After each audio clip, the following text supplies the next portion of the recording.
ನಮಸ್ತೆ ಕರ್ನಾಟಕ. ನೀವೇನಾದ್ರು government ಎಂಪ್ಲಾಯ, private sector ಅಲ್ಲಿ ಕೆಲಸ ಮಾಡ್ತಾ ಇದ್ದೀರಾ, ಇಲ್ಲ ಬಿಸ್ನೆಸ್ ಮ್ಯಾನ್, ಸಣ್ಣ ಪುಟ್ಟ ಕೆಲಸ ಮಾಡ್ಕೊಂಡು ಸ್ವಿಗ್ಗಿ, ಝೊಮ್ಯಾಟೊ, ಆಟೋ ಓಡಿಸೋರು ಒಂದೊಂದು ರೂಪಾಯಿಗೂ ಕಷ್ಟ ಪಡ್ತಾ ಇದ್ದೀರಾ, ನಿಮ್ಗೊಂದು ತುಂಬಾ ಉಪಯೋಗವಾಗುವಂತ ಫೀಲ್ಡ್ ಇದೆ, ದಟ್ ಈಸ್ ಸ್ಟಾಕ್ ಮಾರ್ಕೆಟ್. ನಮ್ಮ ಕರ್ನಾಟಕದಲ್ಲಿ ಸ್ಟಾಕ್ ಮಾರ್ಕೆಟ್ ಅಂದಿದ ತಕ್ಷಣ ಬೆಚ್ಚಿ ಬೀಳ್ತಾರೆ, ಎದುರ್ಕೊಳ್ತಾರೆ. ಸರ್ಕಾರನೇ ಹೇಳ್ತಾ ಇದೆ ಸ್ಟಾಕ್ ಮಾರ್ಕೆಟ್ ಅಲ್ಲಿ ಹೂಡಿಕೆ ಮಾಡೋದ್ರ ಬಗ್ಗೆ ತರಬೇತಿಗಳು ಬೇಕು.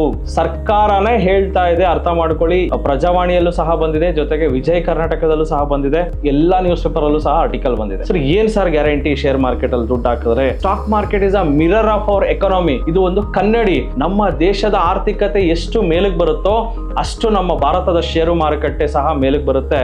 ಸ್ಟಾಕ್ ಮಾರ್ಕೆಟ್ ಅಂದ್ರೆ ಏನು? ಸಿಂಪಲ್ ಆಗಿ ಹೇಳ್ತೀನಿ ನೋಡಿ. ಎಕ್ಸಾಂಪಲ್, ನೀವು ಬೆಳಗ್ಗೆ ಎದ್ರಿ, ಸೊ ಪೇಸ್ಟ್ ಯೂಸ್ ಮಾಡಿದ್ರಿ, ಲಕ್ಸ್ ಸೋಪ್ ಯೂಸ್ ಮಾಡಿದ್ರಿ, ಮೋಟರ್ ಸೈಕಲ್ ಇಟ್ಕೊಂಡು ಕೆಲ್ಸಕ್ಕೆ ಹೋದ್ರಿ, ಕಾರ್ ತಗೊಳ್ಳೋ ಆಸೆ ಇದೆ, ಮನೆ ತಗೊಳ್ಳೋ ಆಸೆ ಇದೆ. ಪ್ರತಿಯೊಂದು ನಮ್ಮ ಜೀವನದಲ್ಲಿ ಪ್ರತಿ ದಿನ ನೀವು ಶೇರ್ ಮಾರ್ಕೆಟ್ ಅಲ್ಲಿ ದುಡ್ಡು ಹಾಕ್ತಾ ಇದ್ದೀರಾ. ಬಟ್ ಏನಂದ್ರೆ ನಿಮ್ಮ ಹೆಸರಲ್ಲಿ ಆಗ್ತಾ ಇಲ್ಲ, ಬೇರೆಯವ್ರ ಹೆಸರಲ್ಲಿ ಹಾಕ್ಬಿಟ್ಟು ಬೇರೆಯವ್ರಿಗೆ ಆಸ್ತಿಗಳನ್ನ ಬರ್ಕೊಡ್ತಾ ಇದ್ದೀರಾ. ನಿಮ್ಮ ಹೆಸರಲ್ಲೇ ಬರ್ಕೊಳ್ಳಿ ಆಸ್ತಿನ. ಸರ್ ಹೆಂಗ್ ಸರ್ ಬರ್ಕೊಳ್ಳೋದು?